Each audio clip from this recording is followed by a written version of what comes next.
Yo, BJ with very basic Bible. Here we go. We are share screen. It's already shared. My screen's not shared. I look like my camera is such poor quality. Hmm.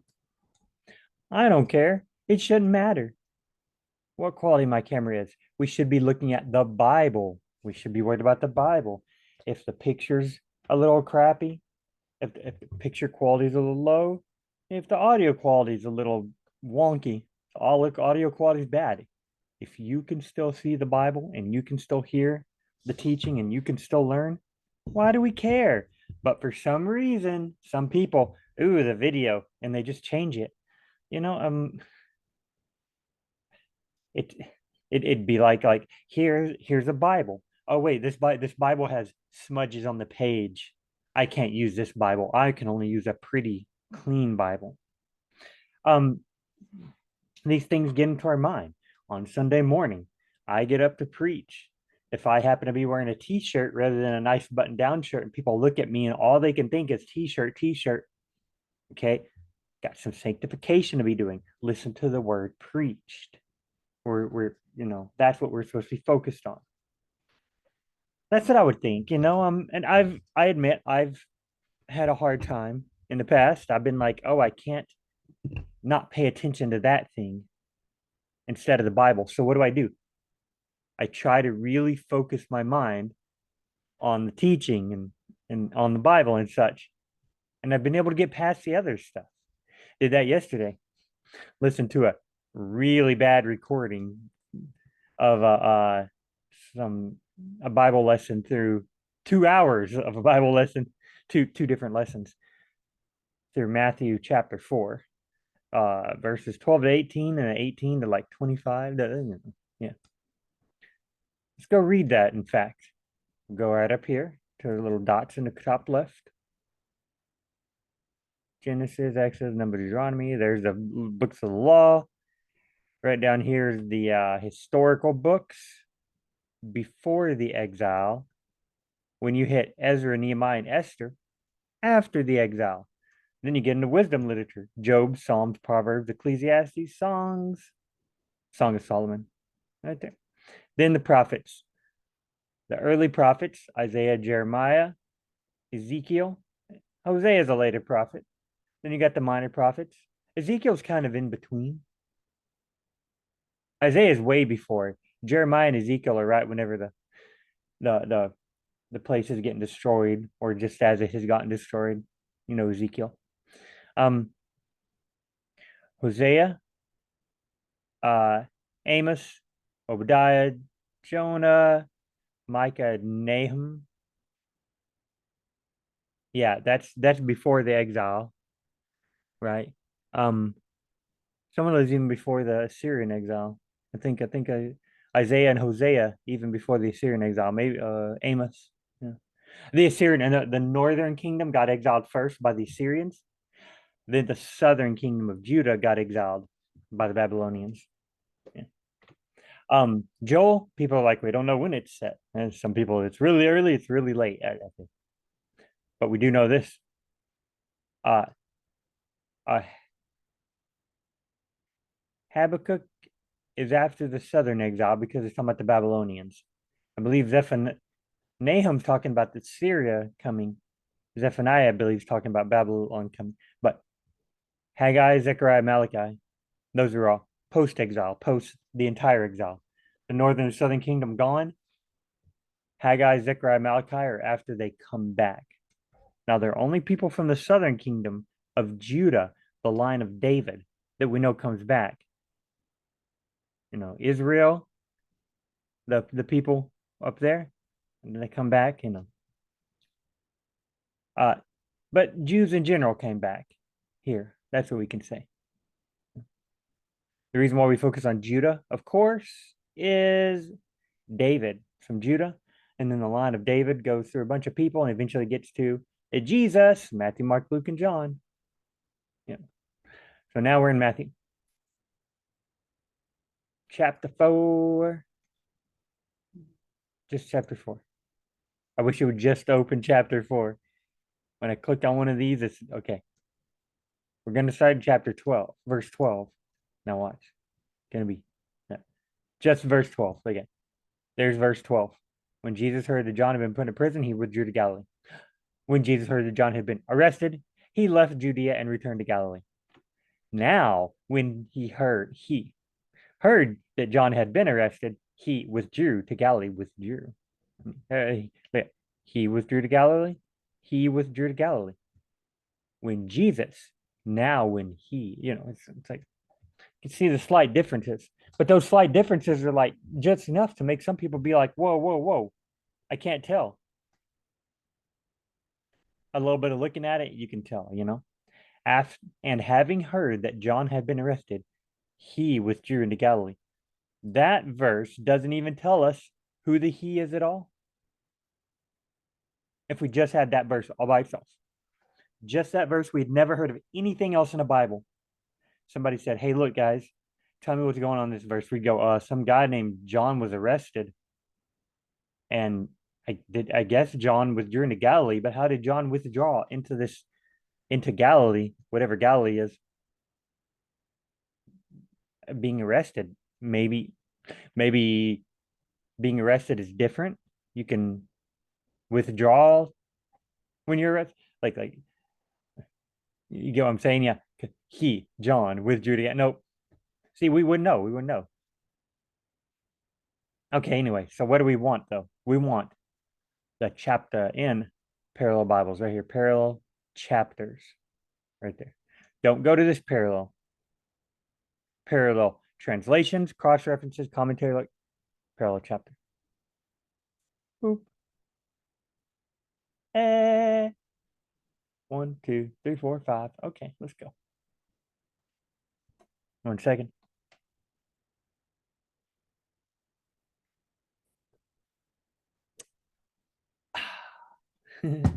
Sorry. I'm a dork. Okay, here we go. Let's read in the Holman Christian Standard Bible, which is kind of like the Christian Standard Bible. It's an older version. Not super old, like a few years, I think. All right. When he heard that John had been arrested, he withdrew into Galilee. Who is the he? All right, let's see. Then Jesus told him, go away, Satan. So Jesus told him, if Jesus is telling somebody something, then the go away, Satan would be what you saw. I guess the him is Satan. Like, BJ, why do we have to go through that?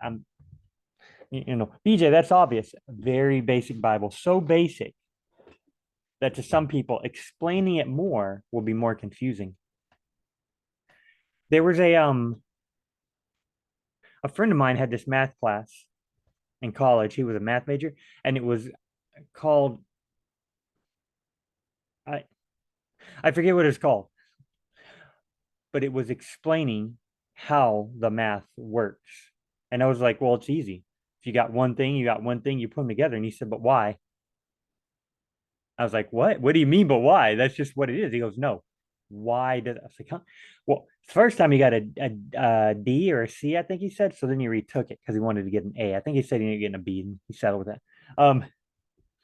It's like a low, like 101, this is like Bible 101. Then there's 201. It's like a 401 class. It's like, means it's really difficult. So here, I'm not just trying to, we're not just trying to read through it. We're trying to see why the grammar says what it says. Why does Jesus told him not tell us anything, but go away but Jesus told him, go away, Satan. Why does that tell us something? Then Jesus told him, could tell us any. Jesus told who? What was he telling him? Go away, Satan. It tells us that Jesus told Satan to go away. Like, oh, BJ, duh. That's elementary.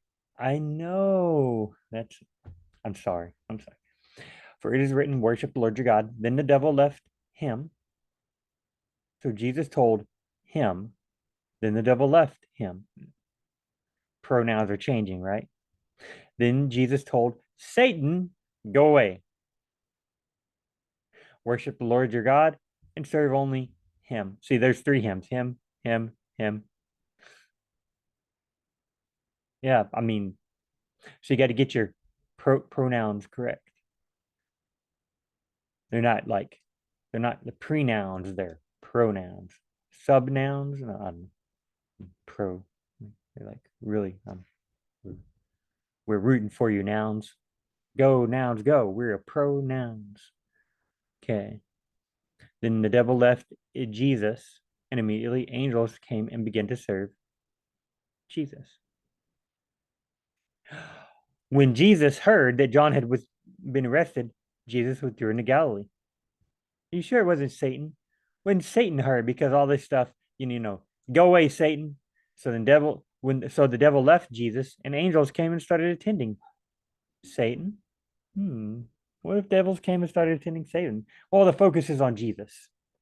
The focus of the Gospels is Jesus. We go back to word one, it's like it's about Jesus. The genealogy is about Jesus. It tells us about the birth of Jesus. Angels come and tell us about Jesus. We can generally assume that the storyline is going to continue with Jesus. That is called elementary. That is called very basic Bible. Okay, we'll just go on. When Jesus heard that John had been arrested, I'm going to just start saying he. When he had heard John had been arrested, he withdrew into Galilee. He left Nazareth behind and went to live in Capernaum by the sea, in the region of Zebulun and Naphtali. This was to fulfill what was spoken through the prophet Isaiah. You can see over here there's the NASB. NASB, they have it capitalized to show you that it's a prophecy from the Old Testament. Over here in the NIV, got some quotation marks, and then you close the quotation marks here to show the end of the prophecy in Isaiah. No capitalized, no quotation marks, no nothing, just a colon. This was to fulfill what was spoken through the prophet Isaiah, land of Zebulun and land of Naphtali, along the sea road, beyond the Jordan, Galilee of the Gentiles. The people who live in darkness have seen a great light, and for those living in the shadowland of death, light has dawned. Land of Zebulun and Naphtali. That's a description. Along the sea road, more description. Beyond the Jordan, more description. Galilee of the Gentiles, even more description. That whole thing is describing. Okay. Whole thing is describing where this is.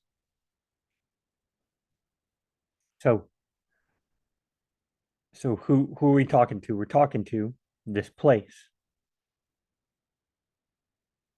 This is the place we're talking to. This was to what was this? Jesus leaving Nazareth behind and going to live in Capernaum in the region of Zebulun and Naphtali. Jesus went to live there. And this was in order to, now Jesus probably wasn't thinking in his mind. He could have been.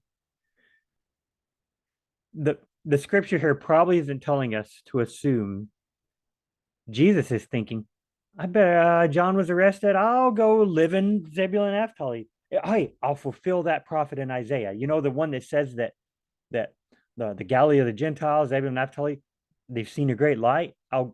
Okay, that's where I'll go. Instead of going somewhere, instead of John's been arrested, I could go here, or there, but I'll go to Zebulun and Naphtali, and that'll. It's probably not what it means. This is spoken. This was to fulfill what was spoken. Is probably just more generic. Hey, there's a prophecy in the Old Testament. It's being fulfilled right here. Let me show you the prophecy. Probably what it is. God does want to fulfill specific prophecies, obviously. He fulfills all the prophecies, There's conditional prophecies. If you do X, Y, and Z, then these things will happen. If you do what I'm asking, then this will come about. So the person doesn't do X, Y, and Z, it doesn't happen. The person doesn't do what God is asking, it doesn't come about. There's conditional prophecies. A lot more prophecies in the Bible are that way than we realize. But here, this seems more like a descriptive prophecy. Isaiah in the Old Testament says, land of Zebulun, land of Naphtali, along the road of Gentiles, beyond the Jordan, Galilee of the Gentiles. You people, Y'all have seen a darkness. Y'all who live in darkness have seen a great light. And for you people in this land up here, and Zebulun and Naphtali, beyond the Jordan, all that, for you, you're living in the shadowland of death, but a light is dawned. Okay, so Isaiah is just telling them that.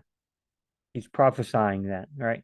He's probably telling them that it's happening right then.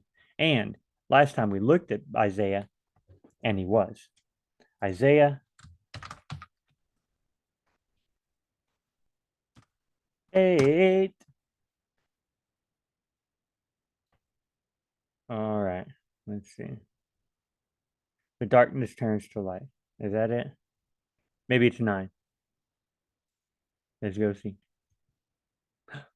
Here it is. Nevertheless, there will be no more gloom for those who were in distress. In the past, he humbled the land of Zebulun and the land of Naphtali, but in the future, he will honor Galilee of the nations by the way of the sea beyond the Jordan. The people walking in darkness have seen a great light. On those living in a land of deep darkness, a light has dawned. Pretty sweet, huh? The eyebrows there. Boom, boom. Now, this is the NIV, so it's a little different. But also, Matthew is using whatever translation of the Bible he has, probably from Hebrew, maybe or Greek, probably Hebrew or Greek, an ancient translation. If he's using Hebrew, a translation Matthew has of Hebrew, and he knows the Bible in Hebrew, and he writes it down and translates it into Greek, and that's what he writes in his gospel, it's going to be a little different.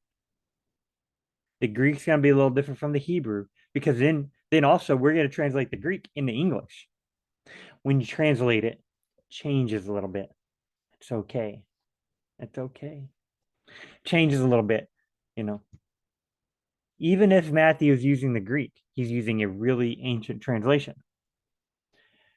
A translation that's already been translated from the Hebrew. So it's already changed a little bit. And then we translated it in English.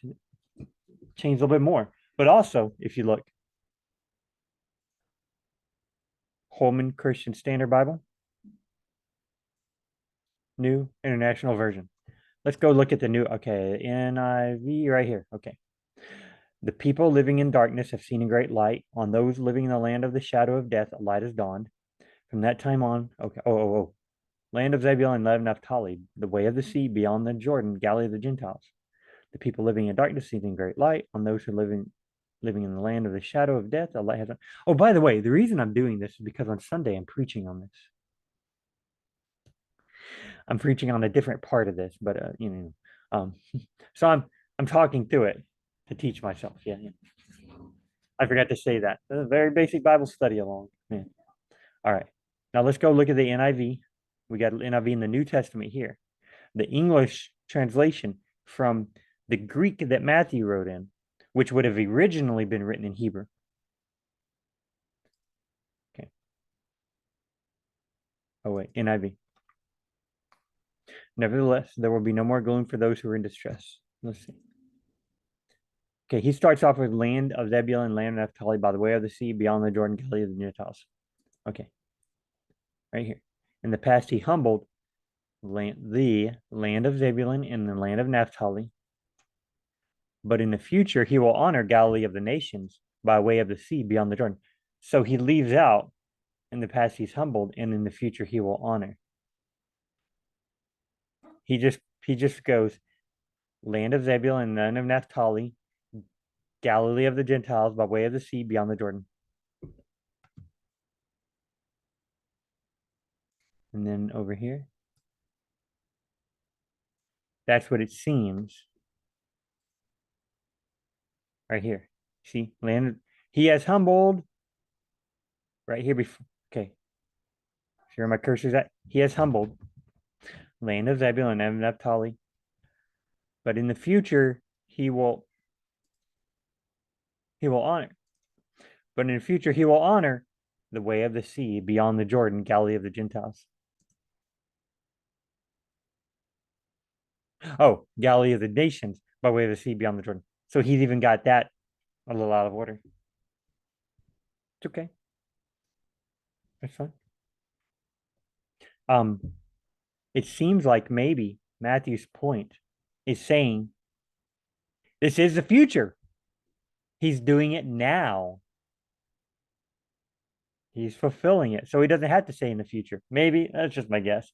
Um, there's all sorts of Old Testament quotations that are quoted in the New Testament that are kind of chopped up and squished, and they just, we think of these things as like a fortune teller. Like a fortune teller says, when you should the fortune teller looks at the crystal ball or the little cards and reads and says, I can see it. When you go to your house today, you will take 5 steps forward. You will look right. Under the picture frame, using your left hand, when you move it, you'll see uh, whatever. So then you go to your house, you take 3 steps, you take the frame off the wall with your right hand, and you see the thing. Wait, nope. You take 5 steps. You turn to your left. You use your left hand to move the picture. It's not how the Bible isn't fortune telling, you know. The Bible's more general. The Bible's telling us what's going to happen, and then the people report it happened, you know. So if I'm like, hey, you're going to go to the store today, you're going to get milk, and hey, don't worry, it's going to be on sale. So you go to the store that day, you look, the milk's on sale, you get it. You don't have to quote my exact words. You don't have to have an exact thing. It's not that exact. Some things in the Bible are pretty exact. Some things more general. Let's go back to chapter 7. Na, na, da, da, da. I just got away. Okay. All right, right here. I'm going to read real quick. Let's make this a little bigger for you guys. There we go. When Ahaz, son of Jotham, son of Uzziah, was king of Judah, Ahaz, king of Judah, King Rezin of Aram, and Pekah, son of Remaliah, king of Israel, marched up to fight against Jerusalem, but they could not overpower it. So Ahaz in Judah is getting attacked by Rezin and Pekah. Okay. Now the house of David was told, the house of David is Judah and Jerusalem. So Judah, Jerusalem, King Ahaz was told, Aram has allied itself with Ephraim. Aram, Rezin, King Aram, has allied itself with Ephraim, Pekah, son of Remaliah, king of Israel. Okay, Ephraim was the largest tribe in the northern nation of Israel. So, and it was right on the border of Judah. So when you leave Judah, you go straight into Israel. You're going straight into Ephraim. Kind of be like people in Mexico, right? When they come north, they come straight into Texas. Um, like for 90%, like most of it, a lot of it, they come straight to Texas. And it might be like people saying, "Hey, we're going to America, dude. Yes, Texas is awesome." And by Texas, they just mean America. It kind of, maybe they speak that way. I don't know. Anyway, now the people in Judah were told, Aram has allied itself with Ephraim. So the hearts of Ahaz and his people were shaken as trees of the forest are shaken by the wind. They're scared. They're like, uh-oh, these two nations are going to come to us and destroy us. Then the Lord said to Isaiah, go out, you and your son Shir-Jashib, to meet Ahaz at the end of the aqueduct of the upper pool on the field of the launderer's road.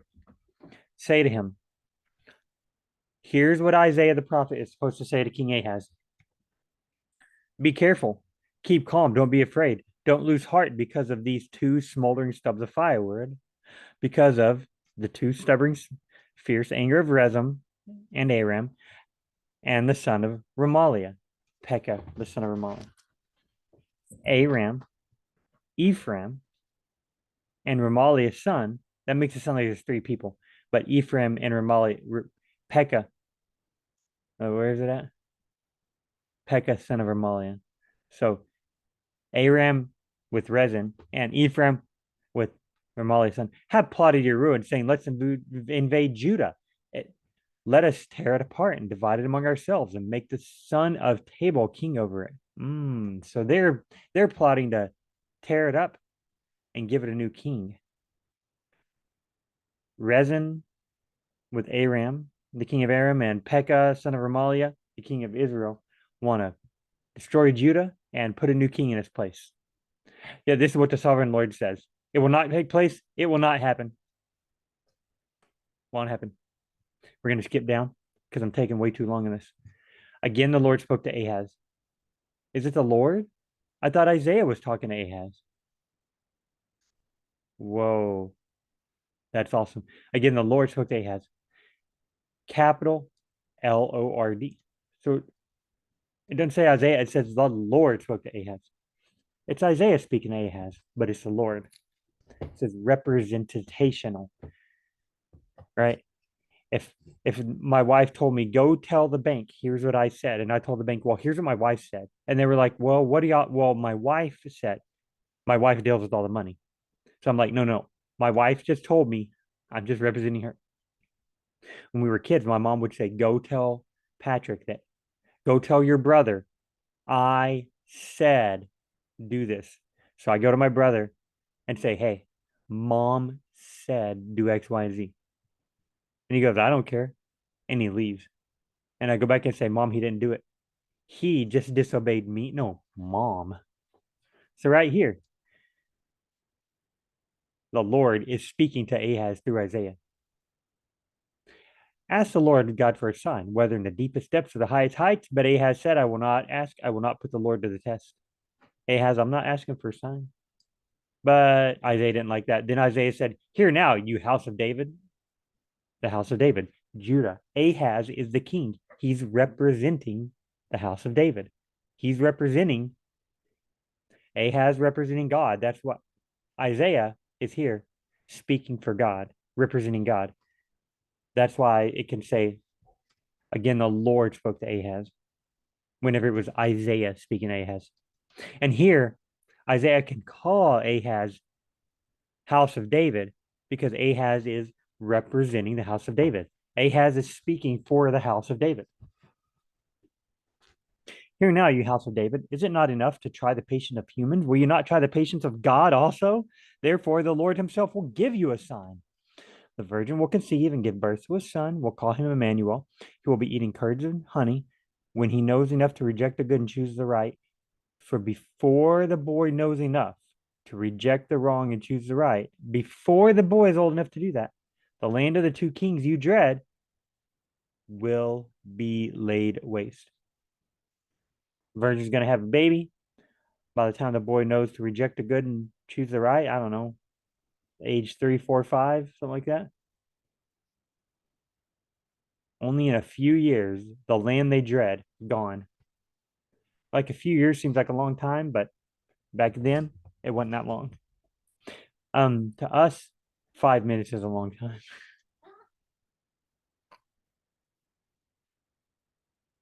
All right, let's see. Okay, so look at that. I made love to the prophetess. She conceived and gave birth to a son. Is that the son? It's not a virgin, is it? She was a virgin, probably. They had a son. Okay. Nevertheless, the people walking in darkness have seen a great light. Because why? Because there's a sun coming, and they son, not just the sun, but the sun is a sign that now Zebulun and Naphtali in the north, the armies are coming from the north. They're not going to be attacked. I just thought of something. Let me look at a map.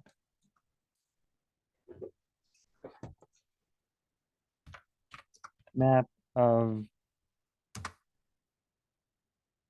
I'll just say ancient Israel.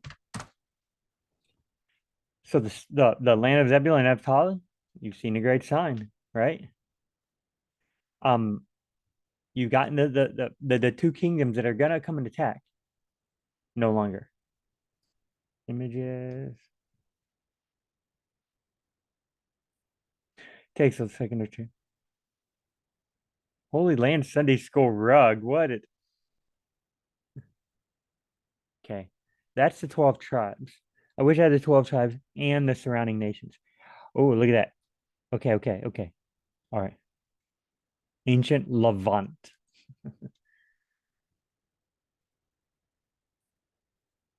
king of Israel, king of Judah, king Aramean tribes. Okay. So Israel is here, and they're going to come attack Judah. Aram is here. They're going to come attack Judah. Zebulun and Naphtali are up here. So generally, when armies come, they do come down from the north. But why would Aram come down from the north? It does say by way of the sea. So maybe the way would be road. We think of way, oh, go this way, go that way. No, no, no. Like they literally called the roads the way. A lot of the roads, way. So there's a city near where I live when I was a kid, and things would be called this way, that way, circle way, square way, Henry's way, flower way. They're roads. They're roads. All the roads are called that. It's kind of silly, but Well, guess what, guys? My wife just texted me something that I forgot totally everything about. Something very important I need to do. So right in the middle of this, we're gonna have to call it quits. But I'm glad that I did this because I learned some stuff. I hope you did too. So this rather shorter than usual, a Bible study along. Usually an hour and 10 minutes. That's okay. Hour and 20 minutes. But for y'all that are like BJ, this is dumb. I wish it would stop any second. Why are you watching? But hey, now I'm ending. Love you all and peace. See y'all in the next very basic Bible.